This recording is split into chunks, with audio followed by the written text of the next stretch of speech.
This week's interview is with Janet Gregory. We talked about multilingual teams, deliberate practice, and community translation of agile books. This conversation actually triggered the Dutch translation of Agile Testing Condensed. I hope you enjoy it as much as I did. I'm Jaike Hanoulle from Hussman Agile. My pronouns are he and him. Welcome to my channel. You see a lot of agilists around me on this screen. If you want to hear me interviewing, please click that subscribe button because these are the people that I've invited so far. If you think I'm missing people, let me know in the comments. And that like button, well, if you liked today's interview, don't forget to click it. Hello and good evening. And for me, it's Jaike Hanoulle from Belgium. And with me, I have Janet. And in Belgium, at this moment, it's 12 after 10 in the evening. And Janet, on your side, what's the time at this moment? So I'm in Western Canada in a small town called Vandemaele in the mountains, and it is 2:12 p.m. And let's go to that location. And I wanted to first show Belgium. So Belgium is where I am. That zooms in a little nice of where I am. The strange thing is Google hasn't found my home yet because the blue dot is actually exactly where my home is, but Google doesn't know it yet. And for you, I actually have two locations. I have your winter location and I have your summer location. And if I'm correct, you're already at the summer location, right? That's correct. So Calgary is our, yep. Calgary is your winter location, and then we go to the summer, which is a little further away, which is close to the lake, over the mountains, and close to the lake. So that's much better weather, much nicer, I assume, for it's much nicer. It's about a 3-hour drive from Calgary through some beautiful country, as long as it's not snowing. But yeah. So okay, let's bring you back here, and we've been jumping right into a little bit of personalities, but Janet, tell us a little bit what you want people to know about you. All right, so I want people to know that I'm just a regular person. I like to talk to people. I like to go to conferences. What people usually think about me is that I've written 3 books with Lisa Crispin, Agile Testing. And these are the books? Those are the books. Agile Testing, which was in 2009. More Agile Testing, which is in 2014, which includes a whole lot of stories from actual Agile practitioners. So I really like that part. And then we decided to write an Agile Testing Condensed. Those first 2 books are like 500 pages each, and was a little intimidating. So Agile Testing Condensed is 100 pages so that people like managers can read it, or it's a great introduction. I see that one is in French. So it's been translated into quite a few different languages already, including Thai and Korean and yeah, it's getting translated into Spanish. It's got quite a few different languages, and it's available on LeanPub in those languages. The English version is on Amazon in printed or e-copy Kindle, I guess. So yeah, we've been, because we self-published, we can control the translation, so it makes it much easier. And it's much nicer. Well, my experience in agile books that are translated by communities, because basically that's a little bit on how a lot of that is happening, are usually much easier to understand for the agile world. I think I've read a few books that were officially translated, big agile books in Dutch that were just horrible. And technically they were correct translated. I mean, they used the correct English-Dutch translation, but then the sentences don't make any agile sense anymore. And it was, I'm not going to mention the book, but I have a rather famous agile book on Scrum that I actually read in Dutch, and I had to translate it back to English before I understood some of the sentences. Oh, no. So that was like, okay. And and had the discussion with the translator. I have a family member who's a translator, and yeah, she understood some of the things that I said. She said, yeah, technically it's correct, but I understand why some of that. And so I've been part also helping, not for this book, but for a few others, helping out with creating some community around translations. Okay. And it's usually nice because you get discussions with, I don't know, depending on what book it is, sometimes 5 to 10 people about certain sentences. Yes. And that creates bigger understanding. And Yep. I don't know how it is for you, but what I've heard for some of the authors is that sometimes it helps them to understand their own book as well, in the sense that they get questions from the Yes. translators, like, oh, do you mean this or that? Or And this. what is it? Yep. So yeah, that usually is very nice for the community as a whole, I would say. Yeah. Yeah, we don't have it translated in Dutch yet, I don't think. If anybody Well, wants to translate it. I was thinking already, like while we're talking, like maybe I should get the band together and see if people are interested in doing that. It's short. It's 100 pages. Pretty simple. Yeah, I know when we were. Sorry. No, go ahead. Yeah, we have a course too that's based on the books, and we've just kind of renamed it to Holistic Testing. Strategies for Agile Teams. And it's been translated into Spanish and Portuguese to give in those languages. And what I found, speaking of translations, is that because the translators have gone in such detail, they have a million questions about, do you mean this or that? Because in Spanish, it's quite different than, and so it's been really interesting. It is. Yeah, it's you learn a lot, well, both about languages and about some of the content, I think. Yes, that's true. Yeah, especially Spanish. I remember working with a Spanish person in a remote environment, and now it's probably about 10 years ago. And that Spanish person was saying in the stand-up, I don't listen you. And I was really get frustrated. Why don't you listen to me? But it turns out that he wanted to say, I can't hear you. But in Spanish, there's just one word for both of these meanings, or at least that's what I'm told. And even if I know it today, if that person still says, well, if after 6 months or so, he still said, I can't listen to you, my first reaction is always like, there, listen, even if I knew that now I knew the meaning. Yeah. So it's, multiple languages is always fun. It is. And sometimes you just have to ask those questions to say, I think we're misunderstanding. There's something, can we use a different word? Yeah. It took me a while to realize, because the sentence didn't really make sense in English, but I thought I understood, and so I didn't want to embarrass that person to correct the sentence. But actually, I was the person who misunderstood it. So it took me a while. I think it was when one of his colleagues from Spain came to Belgium at the same time, that after a stand-up, I discussed what's happening and said, oh, but you don't understand that. We actually physically can't hear you at some points because there is a technical problem. And I was like, oh, okay. So it turns out that it was also a technical problem. And so, it was very interesting discovering. Okay, we've jumped right into this. I love it already. So I want to go to that first question. What is something that people usually don't know about you, but has influenced you in who you are? Well, I was thinking about that question. There's a couple of people that have influenced me in different ways. So one of the people I quote quite often, I don't quote her, but influenced me was Mary Poppendieck very early in my career. My career in Agile and started quite late in my life. But when I first met Mary I think it was 2002, at a conference, an Agile conference, an XP conference in Chicago, maybe, I looked at her and I thought, that's what I want my life to be.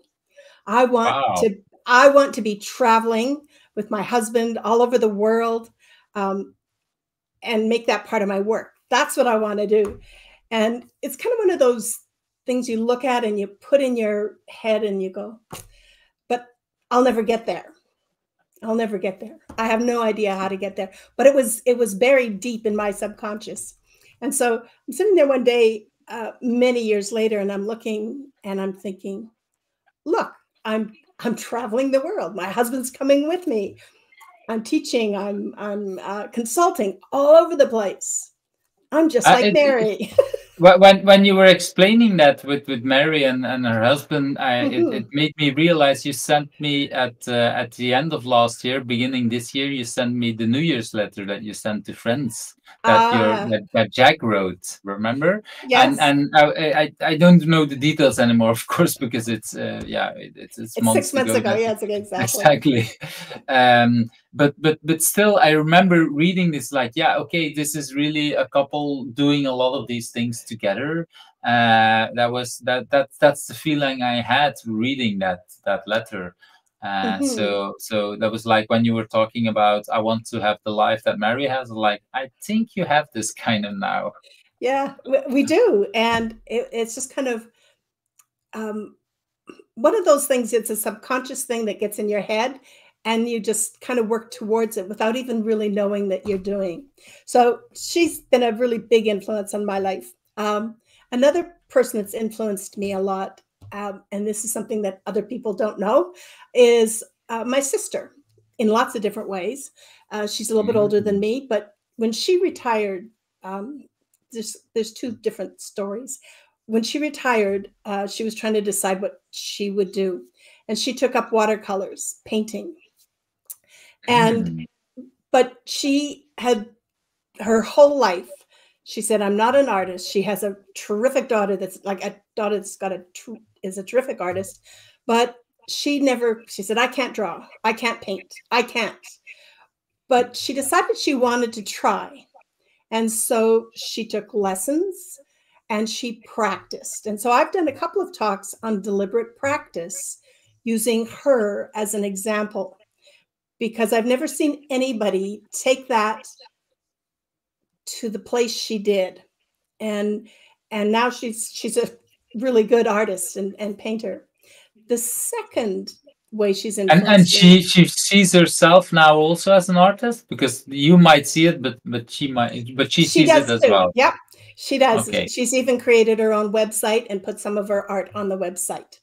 So if you ever go to calico.ca or something, she's done some. We'll put the links in the show notes as well.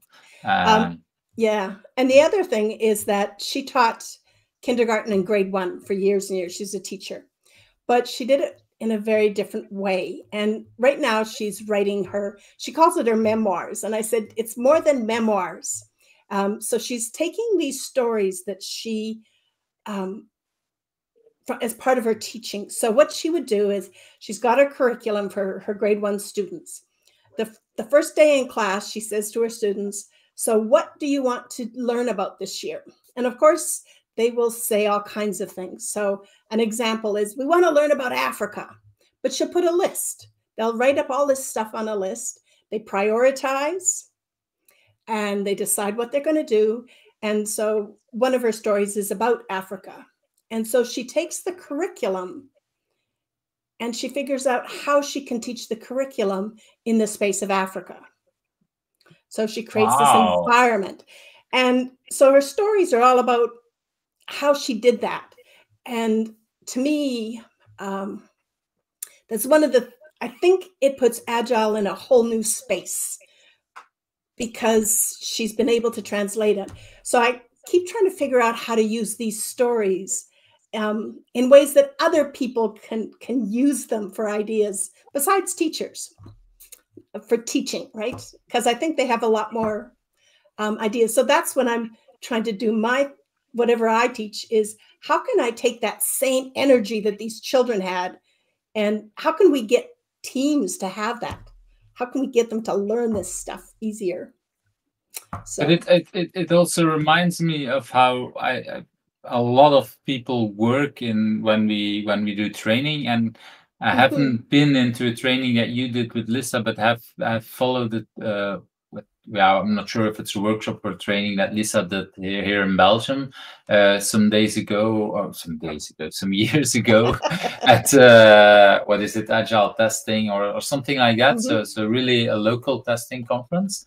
And well, using similar kind of techniques, indeed, like just asking in the beginning, okay, what are topics that you want to learn about? It reminds me a lot also about lean coffee. Basically, that's also a similar kind of thing where you basically, okay, what are the topics, and then we prioritize, and that's the conversation that we're going to have.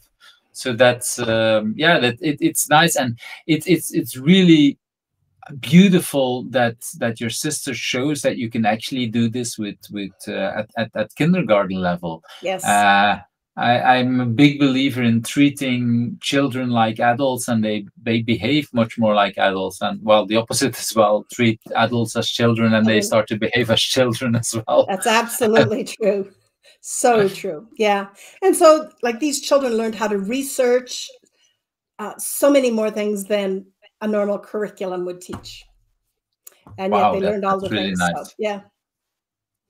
It's yeah, well, especially if you have a group of, I don't know how it is, but if it's a group somewhere between 10 and 20 children, they have a lot of knowledge, they have a lot of things, and together they know a lot. And of course, still at kindergarten level, you need to bring them a lot of knowledge about whatever that's in the curriculum, but some of them might have some parts of it, and together they might have already a big part of that curriculum. Absolutely. Children are smart. Well, and especially at that age, the age difference of just a few months can make a huge difference in what children already know and not know. That's that's huge. So I can go ahead. They have the curiosity, right? They have that open mindset.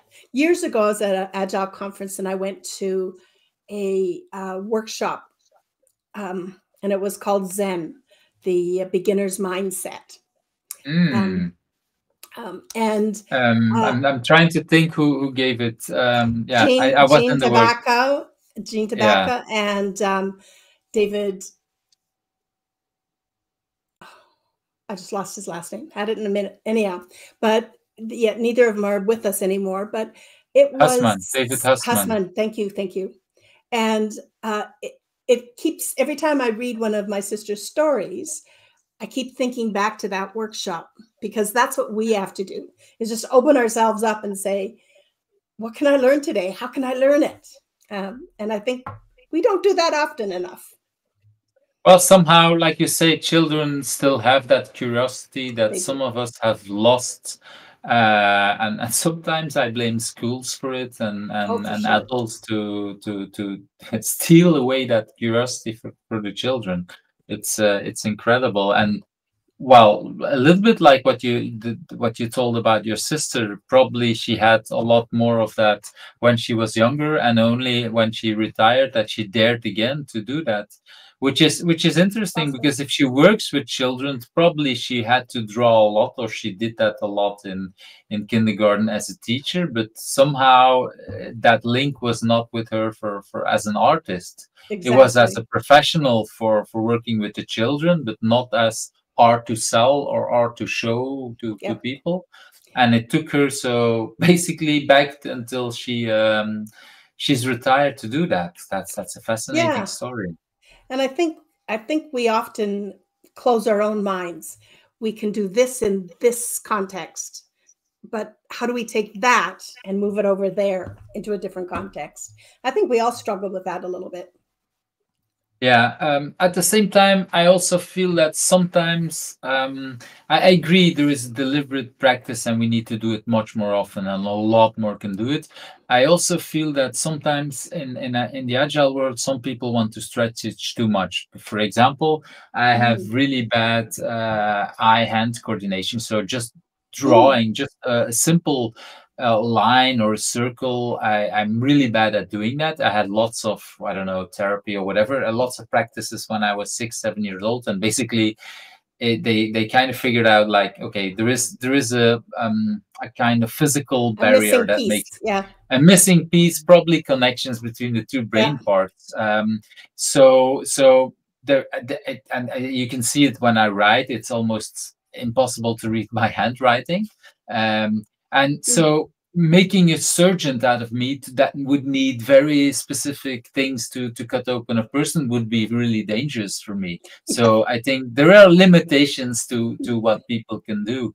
Yes. And yes, I for example, I love what people do when they do visual facilitation with drawings, but I know I have my limitations there. So I when I want to do this, I want to work with someone who's much better than that, and and use that kind of thing. So and I can improve, and I have it. I followed lots and lots of training on visual facilitation, so I have improved already a lot.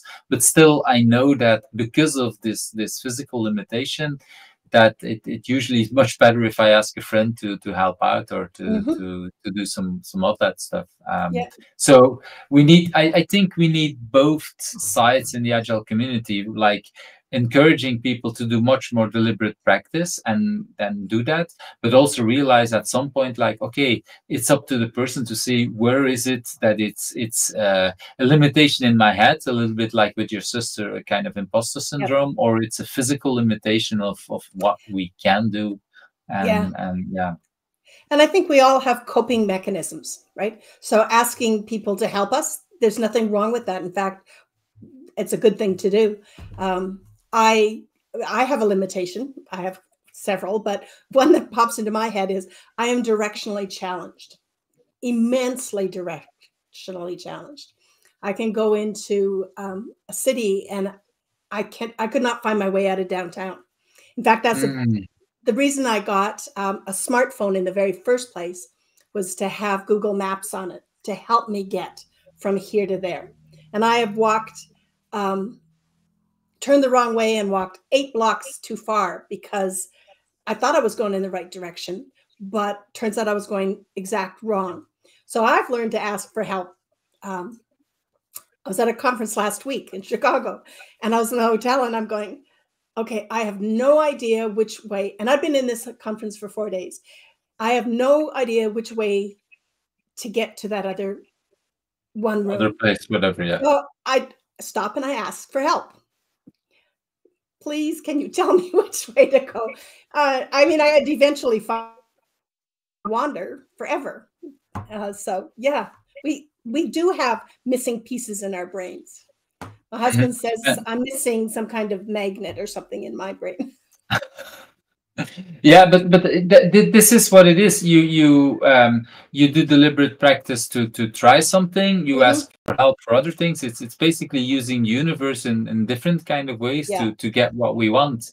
And I like the way you describe it, and asking for help, because I used to well, as I facilitate lots of meetings, and I remember like 10-15 years ago being in a meeting with a friend of mine, Joppe Vandemaele, who I work regularly now these days, and I was really so impressed on how she facilitated and doing both the drawings and then grouping everything.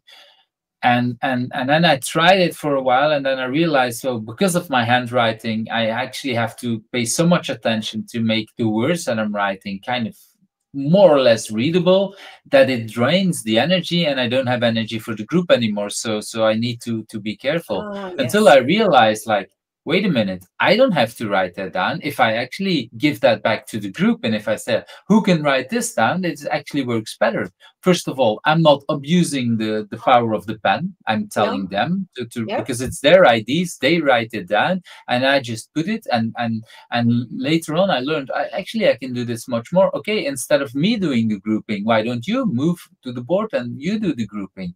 And that gave me so much more freedom to realize, like, okay, for Joppe that works the way she works, but for me it's working much better if I push basically a lot back to the group and tell the people to get to organize themselves, and instead of forcing myself to, a little bit like what you say, walking around for a few hours not finding it, that doesn't help you. I mean, it might be wonderful, you might discover a lot of things, but that's, if you want to go to a certain place, or if you have to give a workshop, you probably want to be there on time. So I think it's important to recognize your own styles, your own limitations, your own whatever it is about you, right? Exactly.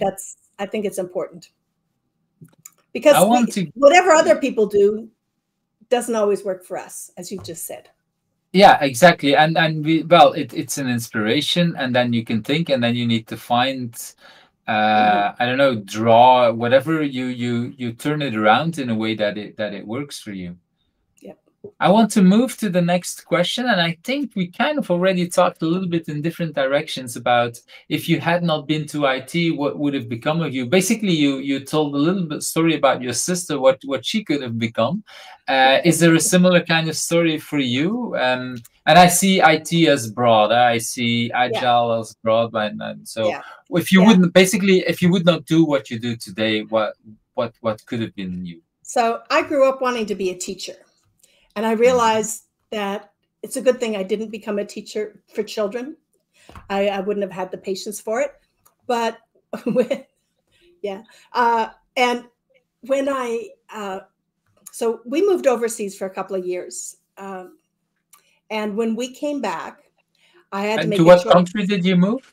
We lived in Singapore for a year and in Indonesia for a year. So, yeah. Completely different cultures. Completely different cultures.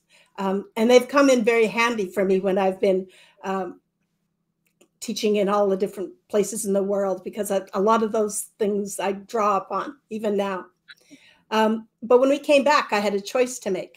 I could go back to what I had been doing before, which was just working for the government as an admin assistant or some silly thing like that. Or I could do something completely new. And I didn't want to do that. So I looked at schools. What could I do? So I looked at, a couple of different schools, but I had my own children who were in school. So my limitations were, I had to be able to pick them up and take them to school. Those are sorts of things that I had to do. And the opposite order, I assume. It's the opposite order. Maybe I could leave them overnight. That might be better. But they both were in competitive sports as well. So I had to have that time open. So I ended up choosing university because I could work my courses more around my schedule. But I looked at the university calendar and I thought, okay, what courses, what degree do I want? I knew I didn't want to be a teacher, threw that out. So I looked through to say, because it had been quite a few years since I'd finished high school. And I looked to say, what could I do? So 2 things jumped up at me that I could possibly do. Home economics or something in IT, take programming, computer science. I had the background to do both of those. And I looked at it and I thought, can I make any money in home economics? No. So I decided I would go in and take computer science because I always liked maths and that kind of science. But it had been quite a few years. So I took 2 courses that very first year to see if I could even learn anymore. And so I took a statistics course. You were what age at that time, if you want to share? 35, 36, somewhere in there. So it's been 10 years, more or less, since you've been 15, studying. Probably 15, closer to, right? So I took a statistics course and I took a Swedish course, because Swedish for fun and statistics, that if I could pass that, then I could learn anything.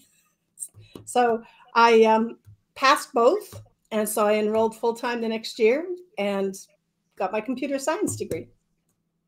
And you never looked back, basically. Yep. So that home economics thing, would never have worked. But yeah, no, I never looked back, ever.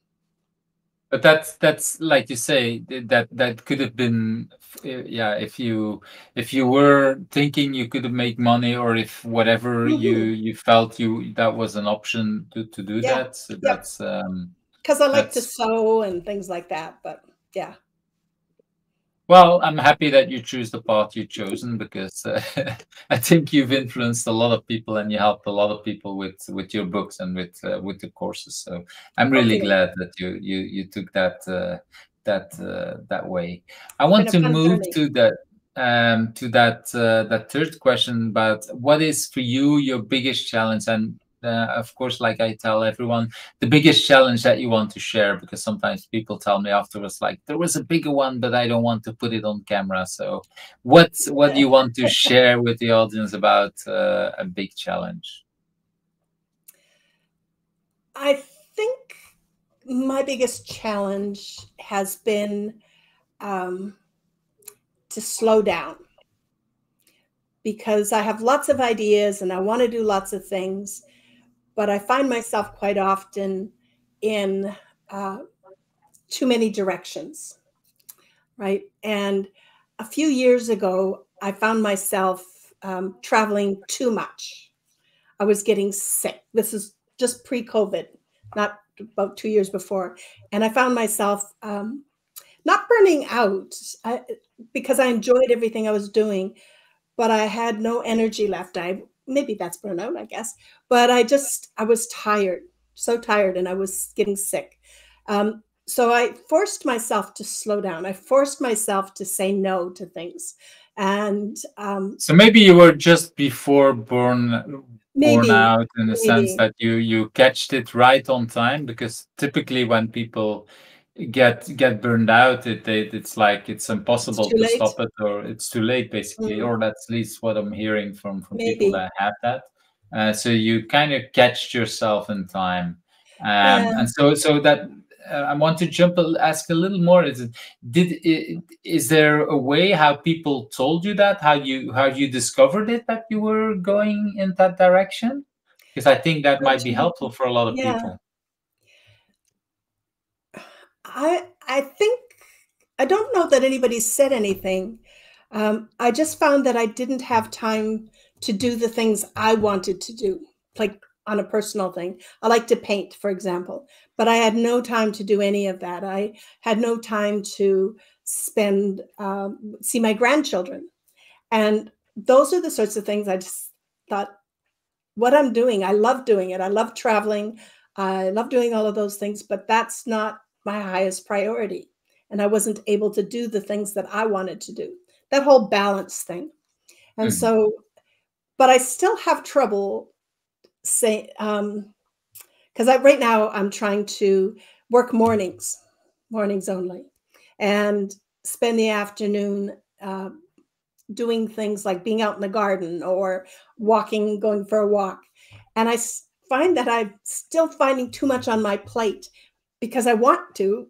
There's always more things to do. Oh, I want to write that blog post. I want to do this. I want to do that.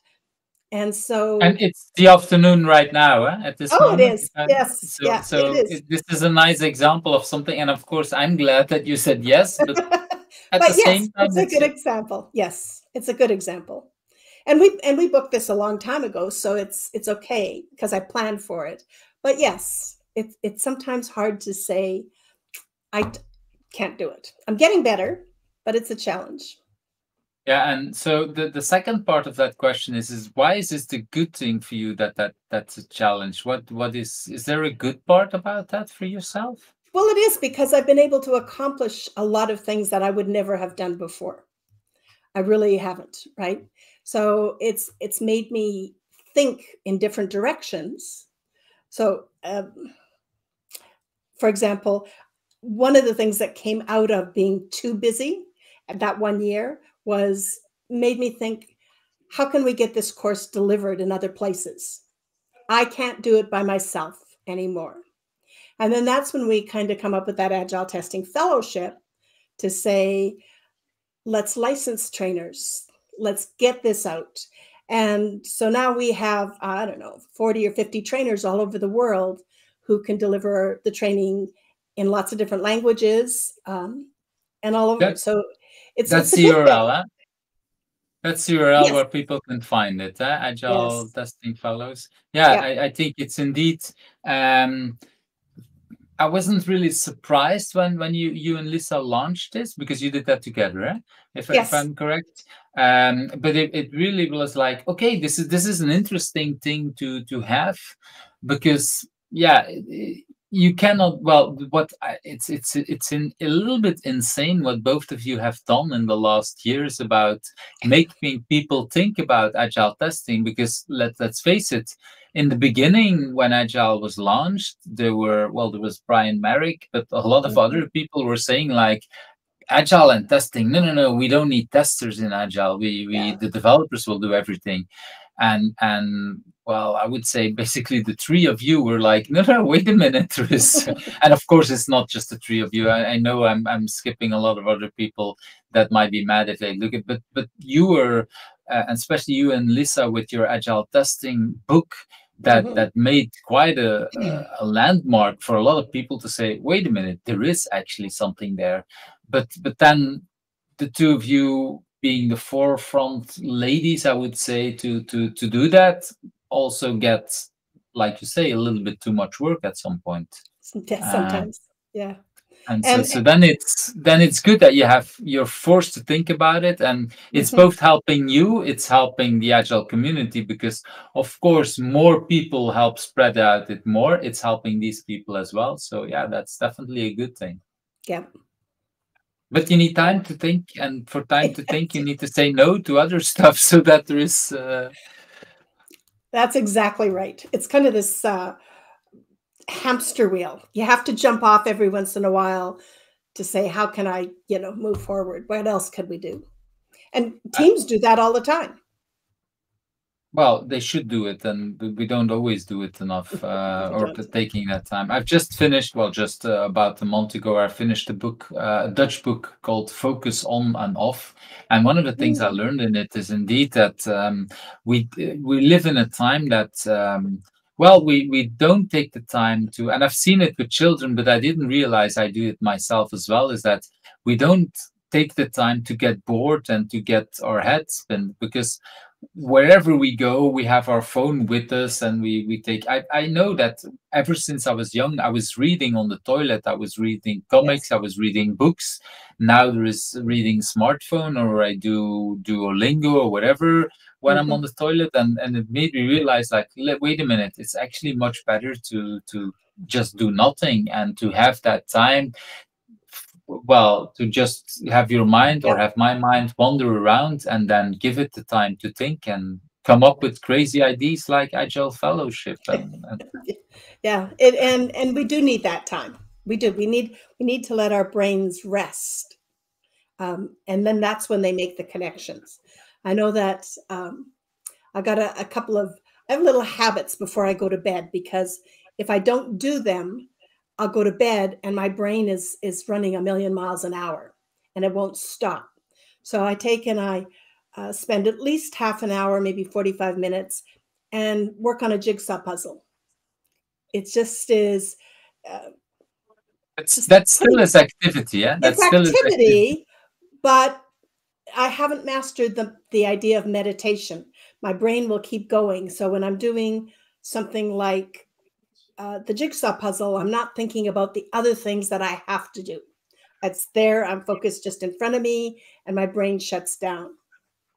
And the other thing, I recognize that I have a lot of the same thing. I actually told today someone basically about the same story about meditation. It's really hard for me, but in the book that I read that I was mentioning, they actually say it's if you can get to a state, and they don't care if it's meditation or something else, but if you get to a state where you actually don't give any input to your brain, it's even better. But I'm really struggling with it. I'm not good at that either. It's so I recognize that, but yeah, I recognize a lot of what you said about doing a lot at the same time. So that's it's. You wanted to add something before I interrupted you. Yeah, I was just going to say the other thing that I do is I have a game. I know it's on my tablet. You're not supposed to do tablet before you go to bed, but it's called Flip Picks, and it's just numbers. So it's numbers, and you do dots and things. Numbers seem to help my brain shove out any of the other thoughts as well. So I find that the jigsaw puzzles and the numbers allows me to relax my brain and actually go to sleep, and which is good.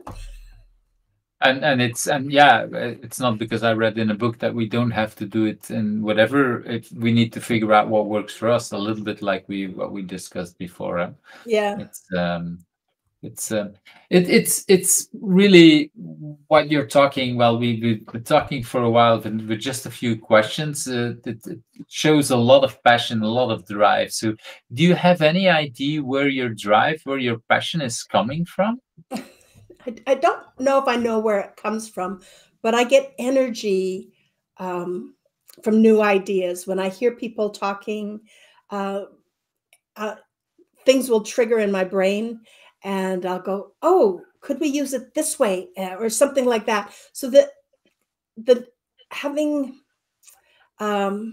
new ideas and meeting with people, talking with people, and it doesn't have to be in person, though. Of course, in person is Nicer. ideal. Having a cup of coffee, yes, it is.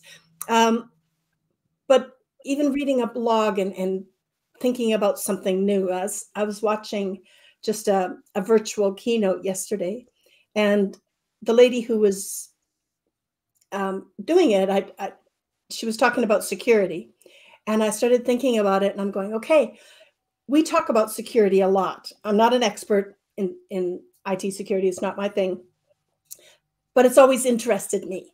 And we talk about how we can fit it in, and I can talk about it, but I don't know real details. Anyhow, I sent her a note, a Twitter note. What's her name?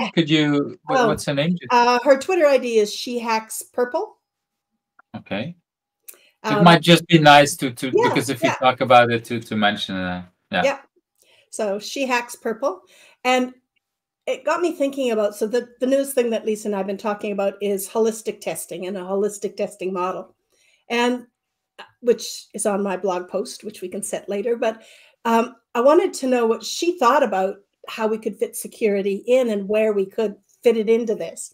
So I get energy from that when I hear people talk, and how it might be applied to other people and how we could, spread it out. Immediately connected to your world and testing, and that's what I see in a lot of the testers, basically, that I know. It's really about, okay, somehow your brains are so wired differently that you think in different ways than developers think, which is exactly why we need you, because developers we might, well, and again, it's of course a little bit too black and white, but still we might think a little bit more about how some of the things are done, and you think more about, okay, how can I break it, and what are the things to connect there. Think about it. Yeah, I don't think about it so much as how it can break, but what are the risks? How can we prevent those risks? How can we mitigate those risks, right? Yeah, that's the better word. I was looking for a word. That's the better word. Thank you for correcting me there. I have this tendency. It's not always well appreciated. Oh, well, I love to learn, and I love to be encouraged to be better, because indeed for me words mean it's really important to also to get inclusive, because otherwise people might feel alienated if I would use some of the wrong words, and so and I like the fact, it's something I talk a lot with my kids about risk. And sometimes a risk might be there might be very low risk that something happens, but if it happens, we all would die. Then the risk is still high, even if the chance that it happens is low, and there's a lot of things there. And for me, working with testers made me learn a lot about the different ways of looking at risks. Yes. And I think that's one of the most important things that testers can actually do, is to help highlight those risks, right? They won't have all the answers, but if you ask the questions and highlight them, then you can do something about it. And we can together figure out the solutions, or hopefully figure out solutions. We miss sometimes, right? Everybody does.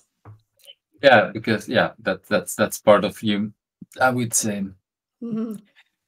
I want to go about, because we talked already about lots of the things that you've achieved, and what do you consider yourself your biggest achievement? So This is the moment to brag, this basically. is a moment to brag. So writing, for sure, because I almost failed my grade 12 English because I couldn't write an essay. So writing 3 books has Oh, been it's been a huge achievement. But I think the biggest achievement that I'm the well, wait, proudest can of, I go a little sure, bit to that when you say I failed? That is that almost, was that for almost failed, almost? Yeah, so almost failed. sorry, almost was. Was that because of technical writing, or because you couldn't find the energy, or was that? I think a little bit of both. So in Canada, our grade 12 exams, there were split in half. So one half is, all about the English grammar and the rules and stuff. Uh, the other half was, can you write? So 50% of the grade is on writing an essay, and 50% of the grade is on the grammar and all of that stuff. So I aced the grammar stuff, and I got 35% on the essay. So I Wow, failed big because time. but most people have, well, for me, a lot of authors, when I hear, sometimes it's like people, usually a lot of people think that for authors you need to be really really good in grammar, and they don't think about so much about the storytelling. And for me, authors, Mhm. it's much more about the storytelling and writing everything, and the technical stuff, the grammar, well, Yep. somebody else can fix that, but nobody can Yeah. fix your storytelling. And so what you're telling me is that you had a hard time, more a hard time on the story part, I Yep. would say, Yep. but still that you were I able had, to write 3 books. So yeah, but I had Lisa to help. again, asking for help and working, but Well, she I think asked it's me, so, but yeah, it worked. It but worked. working It it worked. working together, and it Yes. worked. And well, I've seen you in action, I've heard you talk as well also. I mean, without Lisa, I would say, so you're still are a good storyteller even without Thank her. you. I don't think she writes all your No, she presentations, doesn't. so No. so So, so I think you so improved a lot there. that leads me to what I think my biggest achievement is, which is Hmm. public speaking, Ah. because I really don't like public speaking. I make my life is doing it these days, but yeah, I couldn't talk in public for a very, very long time. It took me a lot Wow. of years, Toastmasters for 10 years to be exact, before before I felt like I didn't need that help anymore. It's yeah, I still get nervous when I talk in public. And do you consider that something negative or positive, or? It takes a lot of energy out of me, and Ah, okay, right? yeah, that So, that doesn't um, help. yeah, so but when I'm doing workshops and tutorials and things, when you're mixing with the people, not a problem. It's getting up Hmm. on that stage in front of a camera, and talking. All It's right. just hard. Yeah, it's just I get so nervous.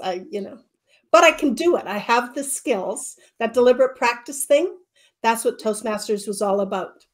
I just practiced and practiced, got feedback, and do I consider myself the best public speaker ever? No, I don't. But I'm okay. I can do it. So that's a good thing. I think. Yeah, I'm tempted to say you're more than okay, but No, I think you're thank a little you, bit thank you. harsh on yourself.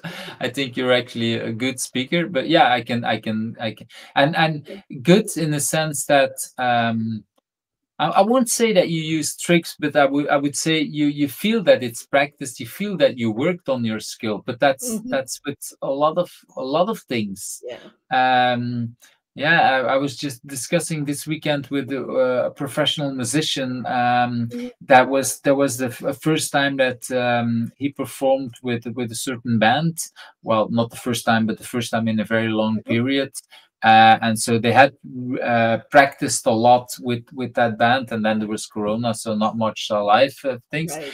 But still, they could see that yeah, there was some differences between some of the musicians who were professionals and have been doing and playing for a very long time together, and then it was with one person that had a lot less experience. And yeah, basically the conversation was, we still need to do a lot of deliberate practice, and this person needs to basically play the crowd a little bit like a speaker does. And in some sense, we use tricks, and I don't mean it in a negative way. I mean, yeah, it's things that you learn that grab your attention of your audience, and that the people in the audience feel, hey, this person cares about me, and this person talks with me as a speaker.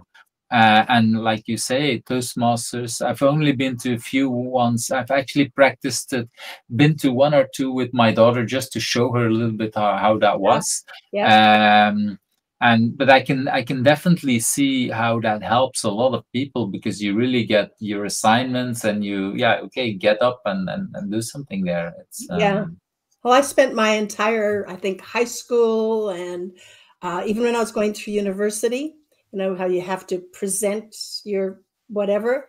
I was one of those people that was always kind of behind. I would help putting it all together, but when it came to giving the presentation, I was always the person kind of standing behind and letting somebody else do the presentation. I see. And I think somehow it feels also that school doesn't always help, because the way they presented, the fact that you're graded, and the way it feels a lot better these days with my children. I feel that they do a lot more because they have to do it a lot more. Yes. But still, it's yeah. And my daughter, she loves it, but she. The first time that I bring my children with me at that conference, and then I sometimes bring them back on well, not back, I bring them on stage. And the very first time I did that was a presentation with the whole family, and my daughter was 3 at that time. So, and that was really prepared. It was, I don't know, 10-15 minutes that we talked at a bar camp. And that was a presentation about living with the whole family in another country. So we prepared it together. I was asked, would you not talk about that experience? And I thought, well, this is an experience for the whole family. Why don't we just do it with the whole family? And my daughter was 3 at the time. So yes, she prepared, and she only spoke like, I don't know, 2-3 sentences out of the whole thing. My oldest son spoke most, actually, even more than me. But she kind of grabbed the idea, and she loved it. And so she really is like, she's doing this a lot. And I think there is a lot that, if you bring that kind of possibility when kids are really young, before they realize the stress and everything that's behind, for her, it's just fun. I remember coming home and the 2nd of July or something, and I home from work, and she said, Dad, I made a presentation. It's like, school's over. It's like, no, but I want to talk about Emma Watson, and I'll make a presentation about it. I was like, wow, this is so cool. I don't know, I think she was 10 at that time. So it's really fun for her. And what I've noticed that she was able, so at school they have to do it together. And so a lot of her friends like to do it with her because she loved it. But I think she got a lot of that passion to them, and it became a lot, at least that's the feeling I have, it became a lot less stressful for her friends as well, which is what we need to do, because it's okay that some people are behind in the sense that the supporting cast, I mean, even with a band, we need a drummer and a bass, and they don't want to be up front, but they do want to be on stage, and they do want to be the supporting thing. So we need everyone, but it's a shame if people would not dare to do it. A little bit like you say, I was afraid, and now again, deliberate practice, and look at you. Exactly. You just have to take that opportunity sometimes and say, I'm going to do it. How do I get there and do it? I had the privilege of doing a keynote with my daughter. Of course, she wasn't 3 years old. She was an adult at Agile Testing Days a few years ago. That was fun. Yeah, I had no idea, but I try to encourage a lot of people to do that kind of stuff. I was 24 when I created a workshop with my father. I actually had the very Ah, first very cool. presentation I did at an agile conference. I was triggered about something that I knew that I did and that my father did. So I asked him to if he wanted to co-do that with me, and I learned so much from doing that's actually what triggered me to bring my children a lot to the conferences, because I thought like, hey, this is actually fun way of connecting Yeah, with my father. So in that sense, with yeah. my children No, as well. it's a, So that's it's yeah, I think it's a good thing. Like our keynote was on generational differences of women in IT, the difference between what she went through so and you're really equal at that moment, when you yes, do presentation with yeah, you're, and of course the moment that that presentation is over, there is still again the mother-daughter hierarchy. I don't like to call it a hierarchy, but there is a difference.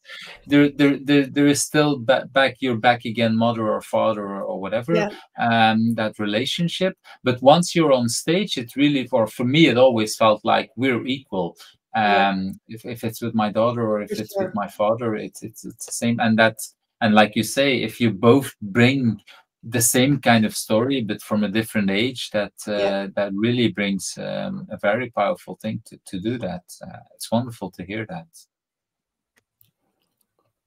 Okay, let's move to that next question. And so the reason why I wanted to bring this is that I see a lot of people in the agile world. We all have our kind of tendencies and all small little things that help us to do whatever.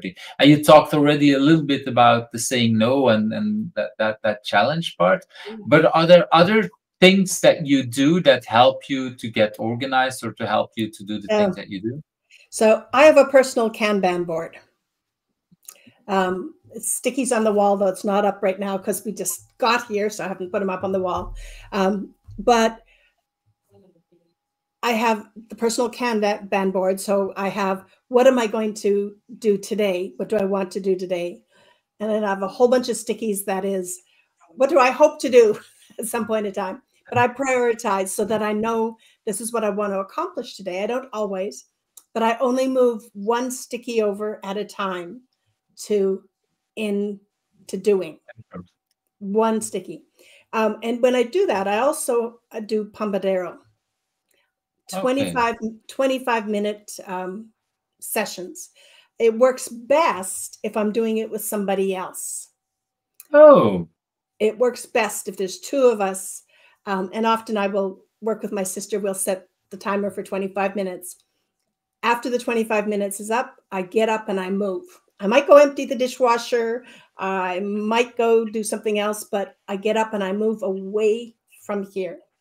But that really, really helps me focus. Between the Kanban board and the Pomodoros, makes a world of sense. If I don't have the timer on, I do a tremendous amount of yak shaving.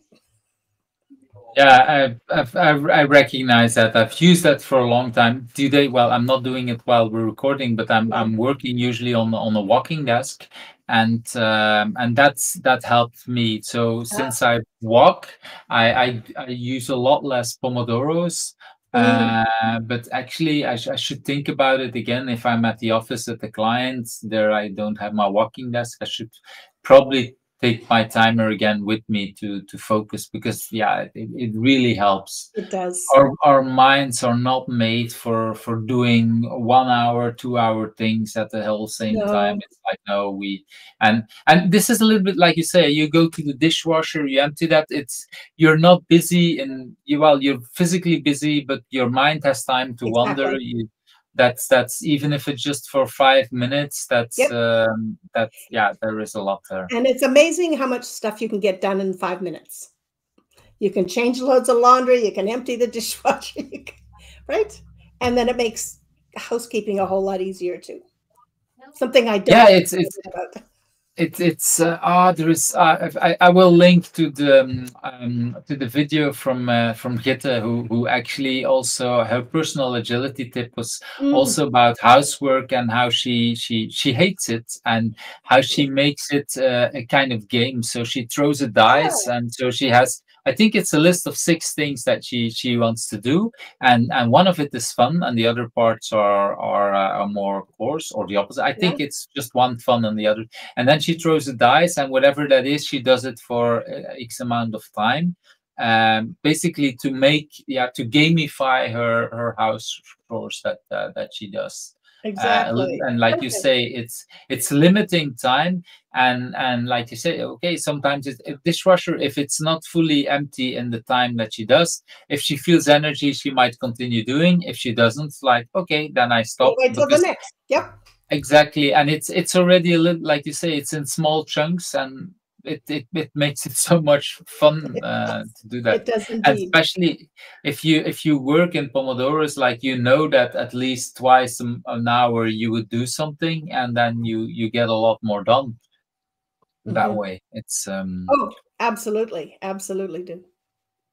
These are really good tips, and I assume also the fact that you say just one thing that is into my in my to-do column helps also with your challenge that you said about doing a lot of stuff at the same time, or because it's really easy to think about all the different multitask. I have to do this, I have to do that. So you try to do a little bit of email, you try to do a little bit of this, and you go, oh, let me just. It doesn't work. I sit down 25 minutes and I'll do email.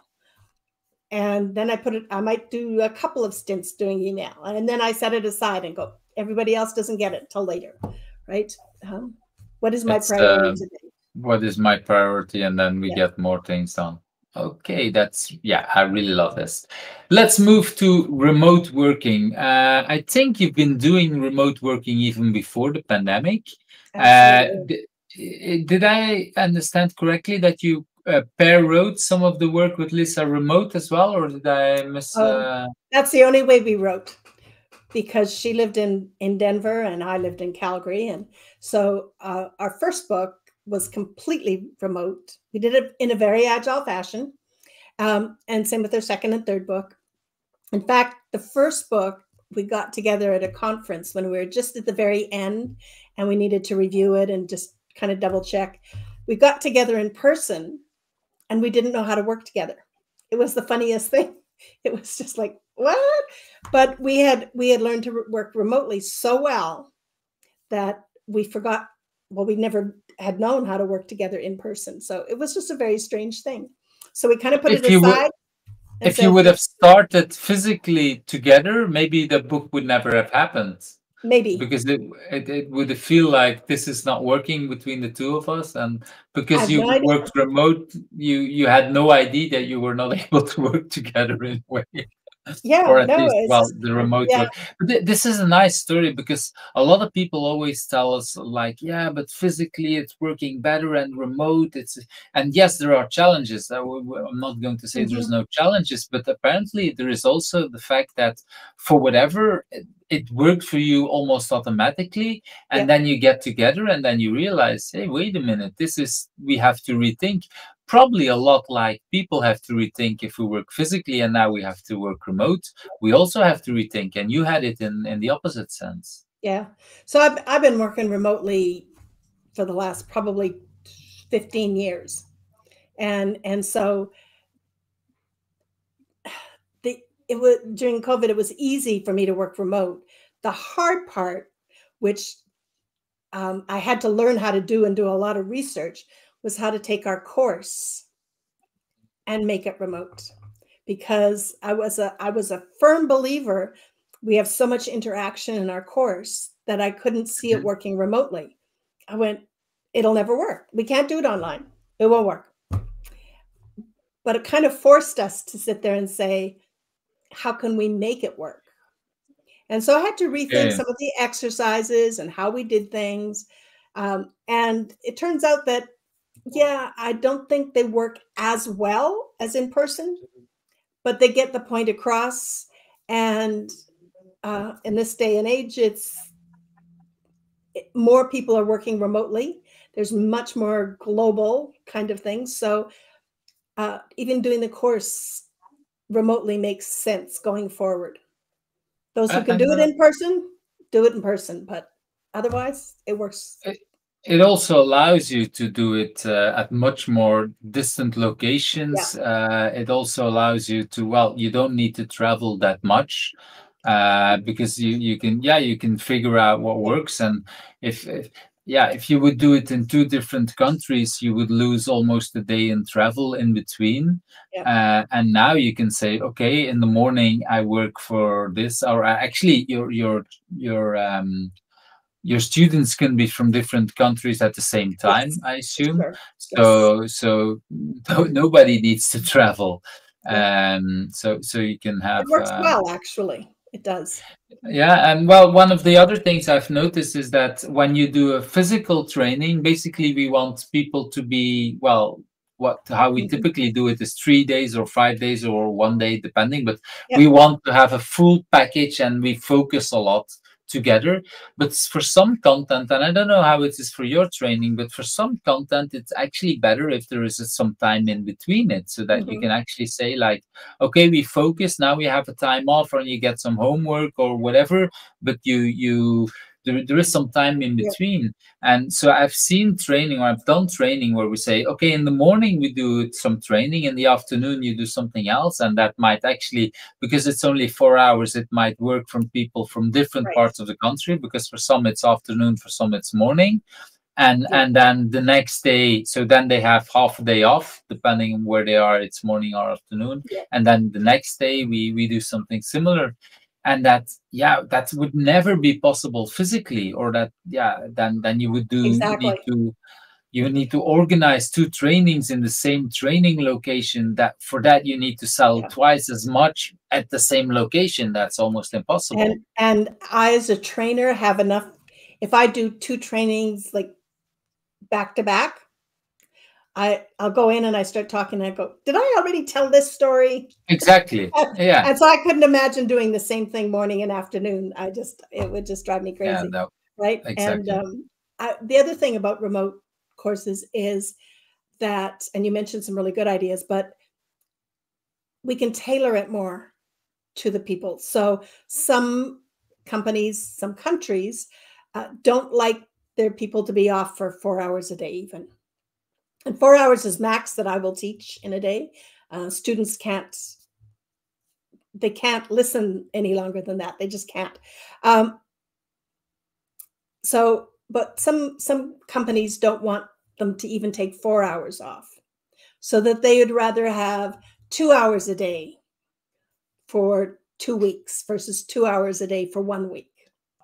And okay, and that way you can get it organized, basically. Yeah, and so we leave it up to our instructors to decide how to work best with the clients. And if I was sitting, for example, and had nothing, if I was just sitting out here in the summer and thinking, oh, you know what, a 2-week gig, 2 hours a day every morning, that sounds pretty good to me. Right? It just depends. So I think we have more flexibility, which is it's a fairly significant advantage. Okay, so now we talked a little bit about the advantages, but we haven't been to a tip, because I started asking other sub questions. So is there an actual tip? Is there something I would say, this is what I advise people, or what I really do or learned? Because like you say, do we learn some things about doing a training remote? I think that keeping the class size small, so that's one kind of a disadvantage. You can't teach as many people remotely as you can in person. But also, and what is small? What is small for you? Could you put a number on that? 10 to 12 people. Okay. So 2 breakout rooms, kind of thing. I personally can't handle more than 2 breakout rooms, and I would challenge any instructor where you have a high degree of interaction to do more than 2 breakout rooms at once. So when you talk about 12 people, that's with one instructor, I assume? Yeah. So if you want to have more people, you might be But because that's the other advantage of working remote, you can just bring in another trainer. Oh, we have now 20 people. Let's bring in Lisa, or let's bring in one of your fellows, and let's do that. And I have done that because they want more people trained all at the same time. It just worked well for them.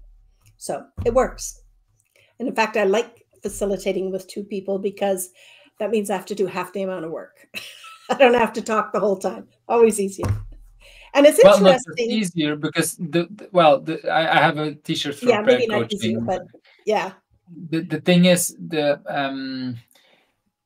for me, the idea of pair coaching, pair teaching is also that there is always a chance that one of the people have a bad day for whatever, and it could be bad sleeping, or you just had, I don't know, whatever personal thing is going on.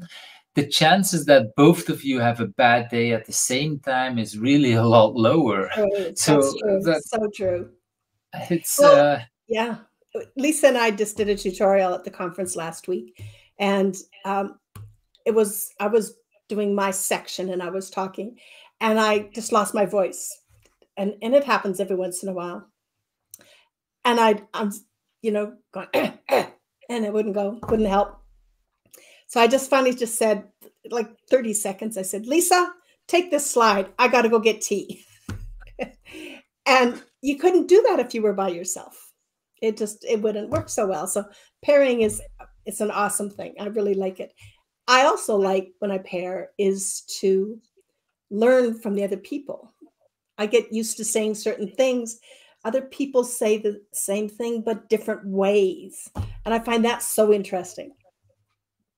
Yeah, I've noticed, well, like I said, I like to do this with my children, but just with any kind of person is, well, first of all, you need to prepare more because, of course, you need to kind of know a little more. So I know that I usually prepare a little more, especially if it's people who are with who you haven't worked before. If that's one thing I like to do. I like to go to a conference and say, okay, I want to talk about that, but pair me up with somebody who's interested in that topic, but that I don't know. And usually there is someone that's interested in that. That's for me very interesting because, like you say, that person will completely explain it in a different way, and I learn a ton about that. Because people bring in so many new stories, so many other ways of teaching. They put you on your toes, and so exactly. It's fun. It's learning. It's engaging, and it's never boring because you really have to pay attention at any time that the person says something that you didn't expect in one way or another. For me that makes it so much more fun, and also for the participants. So I like that. I like that. That's really nicer. An extra flavor to it. That's the word I was looking for. It's kind of a bonus. It's almost a bonus. It is. It's people don't always realize that, but that if you have 2 trainers, you have extra. Basically, you have extra things, and it also keeps me on my toes. And instead of timing that, there is another person who might show a little post-it in red that say, "Okay, we need to move on." Yeah, it's. And talking about moving on, let's move to that next question, and that is about a book. Is there a book that you want to talk about? There's quite a few books that I've kind of read lately. There's the books that I've been recommending lately have been the Discovery and Formulation series. It's the BDD series. That's it. And both Seb and Gáspár have done a really good job on making these books not about writing gherkin kind of thing. And that's what most people think when they think about the BDD. They go, right? They want to think about say, well, after writing gherkin, and I go, yeah, not so much, because one of the things that I liked about it was more on how you organize like more general ideas, things like how do I organize tests? So some very specific ideas that you can take away that are really nothing to do with writing Gherkin, which is to me the very smallest part. So discovery is really about how you ask the questions and starting to think about it, get that shared understanding. And formulation is how do we turn that shared understanding into a system to make those readable specifications. I know they have a third book coming, which will likely be much more how do you write Gherkin kind of thing. But these first two books are such a good, easy understanding to give you like into that whole process. I really recommend them. I like that because it's indeed something that I think we've seen, or a lot of us, we've seen it in the agile community, is that there is a good idea. For me, basically BDD is about, okay, how can we connect back again to that customer and what does the customer want? Because that's the discovery in the sense that the word makes me think about that. Let's discover together what the customer wants. And a lot of the things that we did in agile in the beginning, the 3 C's in the beginning, the cards, customer, the conversation, that was about the exact same thing. And then some clever companies came along and they created a tool for it, and basically their message was kind of, and now you no longer need to talk to the customer because these tools solve all of that for you. And then a little bit later we have other people reinventing basically the same idea. Now there's something else to talk to your customer. And for me, BDD was one of these ideas to go back to that original idea, like how do we conversate and how do we have a conversation with our customer?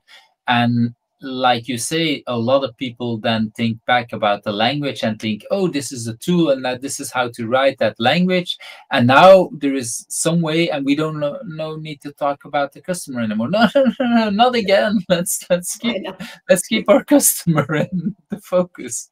Exactly. I don't know if you recognize that, but that's how it feels for me, that we're going back in circles in the agile community. And yeah, it's one of the reasons I don't. So the term shift left bothers me. I wrote a long blog post about it, but it bothers me because it means that it's a linear line. And I keep having this fear that shifting left will push it so far that we'll have big upfront requirements again. And that's kind of just so the same idea that you were just saying.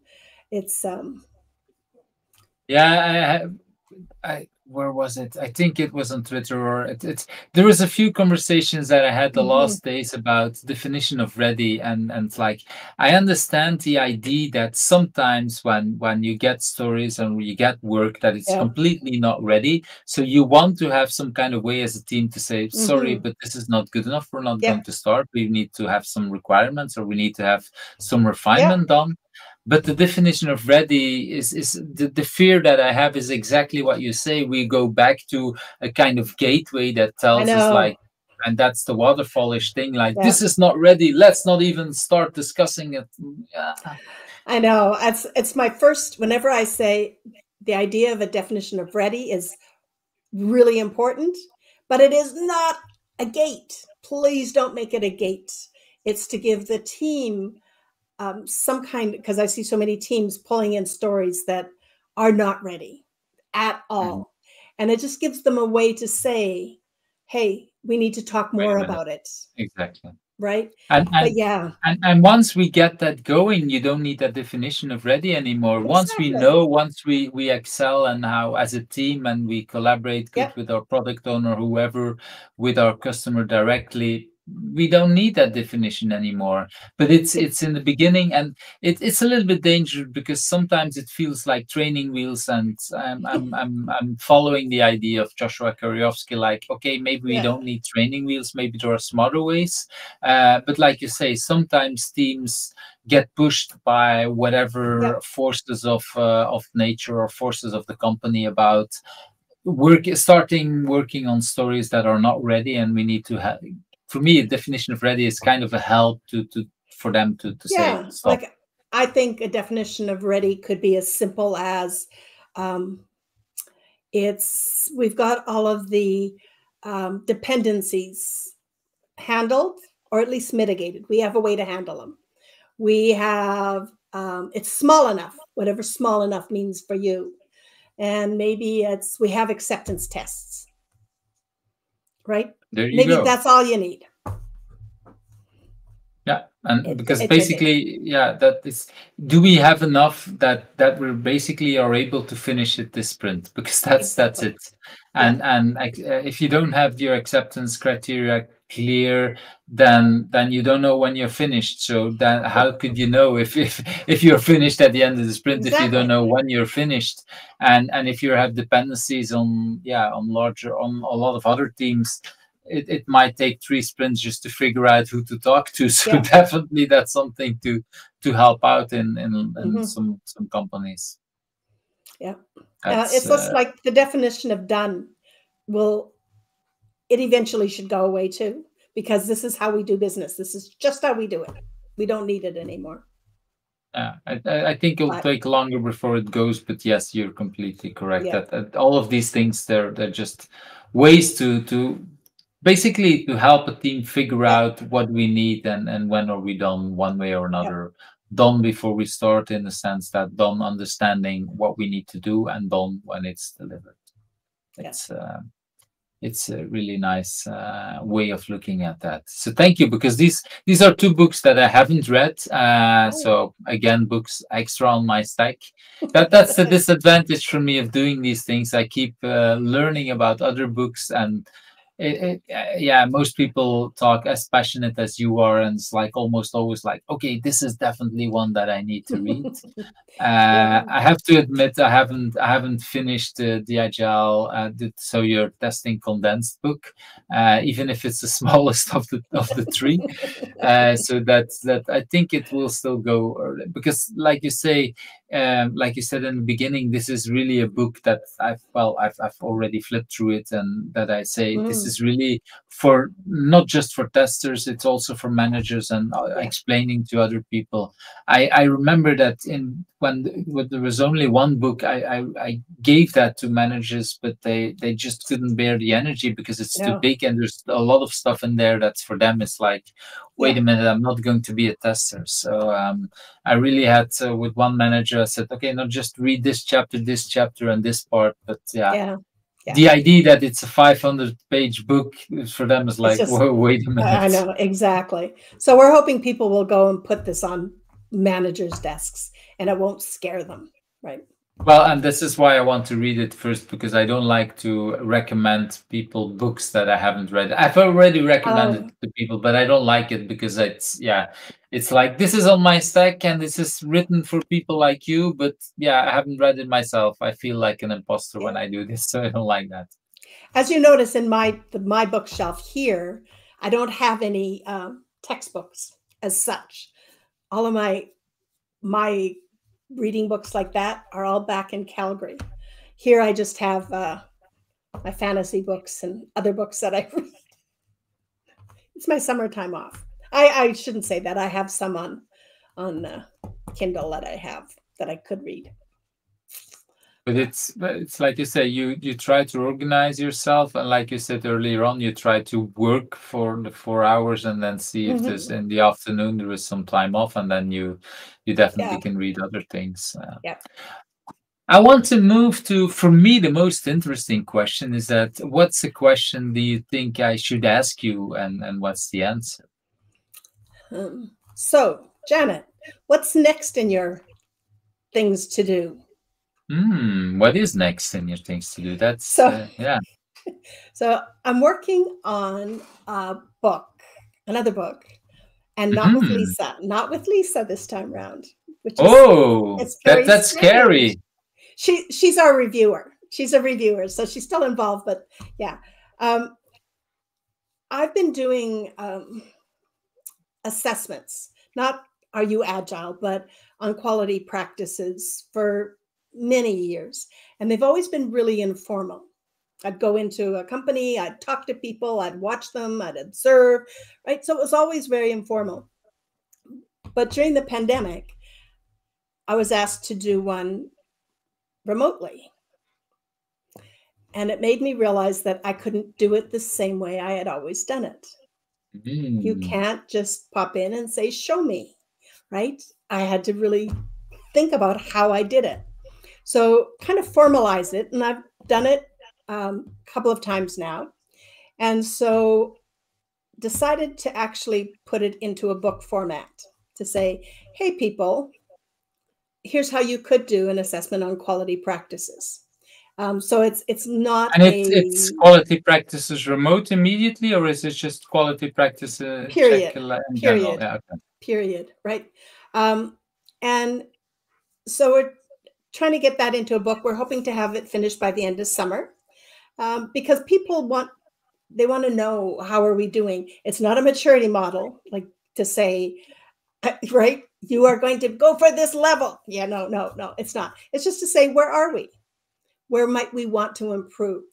That's the whole idea. And is this something that people can do on their own, or is this something that's what for we're a consultant? hoping. Okay. So this is really like you're a team member or you're a manager or whatever, and you can basically, you want to assess where you are. Yeah. This is, well, maybe not a checklist, but this is a book that will help you to do that. Yeah. And so that's what we're hoping. I mean, you might have a facilitator come and do it. Who's we? We, Selena Delisi. Oh, yes. I like her. You know Selena. Yeah. Yes. Yeah. So she's one of our instructors for our course as well. And so I've co-facilitated with her a few times over the years.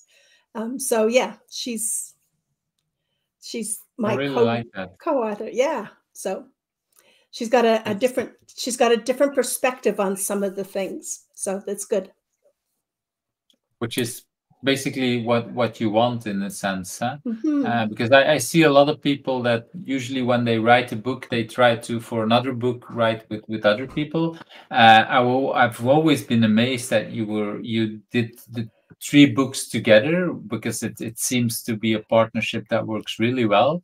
And I can imagine if you now go work with someone else, it might feel strange, because you need to figure out a lot of different ways of working. Yeah. But like you say, it keeps you growing as well. You need to reevaluate what. Hey, for sure. That's and different strengths. So Lisa and Selena, both strengths that they have is they have a great way with words. I call them wordsmiths.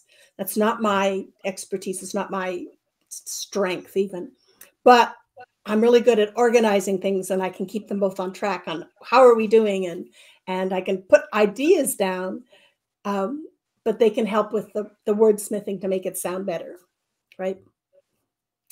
I like that. It's it's good. It's again, we're coming back to the full circle to about asking for help and finding people that can make you, basically make you a better version of yourself, or the end result a better version than you do it alone. Absolutely. So and that brings me to that last question about who do I think I should ask next? Yeah, I was thinking about that a lot. And there's a lot of different people. So who is agile? And I don't know if you've done anybody in, say, South America. Have you talked to anybody in South America yet? I need to think. I think I did, but I'm not sure. I have 260 people on my list, so I know there's a few people in South America on the list. But but wait, let me finish this part. The thing is, I have 260 people on my list, but I on purpose don't always ask people myself. I really hope that people will invite each other. Exactly. So basically pick whoever. If I've interviewed them already, I will just tell. But even then, I can use your interview. Exactly. So give it. So the person I was thinking of is Cladia Baddel. She's in South America. She's a tester, kind of thing. That's her background. But she's also started a lot of different things and done a lot of different things down there. She's from Uruguay. So I'll be happy to make the introduction for you. I don't know her, so that's even better. Yeah, well, that's what I was trying to think of. Yeah, trying to think of somebody who you may not have known. Yeah, it's well, that for me, we didn't talk about it at the beginning, but that sometimes I do that with introductions. For me, the whole series about well, first of all, reconnecting with people that I haven't seen in a long time. I started this while we're still in the pandemic, and it was really looking like, okay, what's a way? And I decided for this year I won't go to conferences, physical conferences outside Belgium this year. And I looked like, okay, what could I do to reconnect with you, with Lisa, with a lot of other people? So that's one way. The other thing is like, okay, how can I learn about new people that I haven't met, like with what you say now? And I've met already, I think about half of the people that I talk to, I've met before. Well, no, there's actually people that I've physically met and that I've seen before. Then there is like, I don't know, 1/3 that people that I've met online and we kind of conversated, but I've never physically seen, or we never even talked like within video call. And then there is like 1/3 about the people that I actually have never met. And it's always, of course, a little bit scary, because then you have no idea, or I have no idea, will we be able to talk for an hour or not? But well, we're about 1 hour and a half talking at this moment. We said up front, maybe we will talk a little less, but as you can see, it's very easy to talk 1 hour and a half. It is. So I want to finish off with what are ways that people can connect to you if people want to get connected to you. What's the best way for them to do that? There's several ways. You can always get me on Twitter. I'm not. It's not That's my Twitter. Your Twitter handle, I think. Yeah, it's not. I don't spend a lot of time on Twitter, but I am on it. I check it daily. Well, I would say that if you compare yourself with Lisa, that's impossible. I mean, it is. It's not. Yeah, and everybody has their things. And I'm on LinkedIn, of course, so I get a lot of direct messages. I should have that as well. Yes, they're here. And of course, through any of our websites. You already showed the Agile Testing Fellowship, so that has a contact page. Agile Tester. That's one I don't have that, but I have this one. Yep. That's my personal one, where my personal blog is, and I start talking about holistic testing there as well. The third one, which we don't use as much, which is what our books were on, is agiletester.ca. I forgot about that one. Yeah, that's what I say. We don't use it quite so much. So the fellowship or my own is the easiest way to get a hold of me. Well, and maybe just to show indeed the fellowship a little more because I think it's, especially if people are interested in, like you said, to give the course and everything. The goal is not to make too much publicity, but I think it's really wonderful what you did there. So I think it's worth to tell people, like, okay, it might be good to connect if they want to do that. Yeah, and feel free to do that. Love to talk to new people. Well, it's been, talking about love talking, it's been wonderful talking to you. It's a quarter before midnight here, and it feels to me like, I did a similar conversation yesterday, also till about the same time. Wow. And so this morning I felt really, really tired, and now it feels like, okay, I get again lots of energy. And just like you said earlier on, like, I know that I cannot just go to bed now. I still need half an hour to let my brain to, I don't know, what is it? I was about to say to decompose, but it's probably something else. Decompress. Yeah, exactly. That might be a better word. Yeah, it's kind of thing. But so thank you, Janet, for this wonderful conversation. I was, it's all what I expected and more. So thank you very much. Thank you. Take care. Bye-bye. Bye-bye. Thank you for watching Who's Agile, where the stories of agilists come to life. I hope you liked today's interview. Subscribe if you're not subscribed and want to get to know other agilists.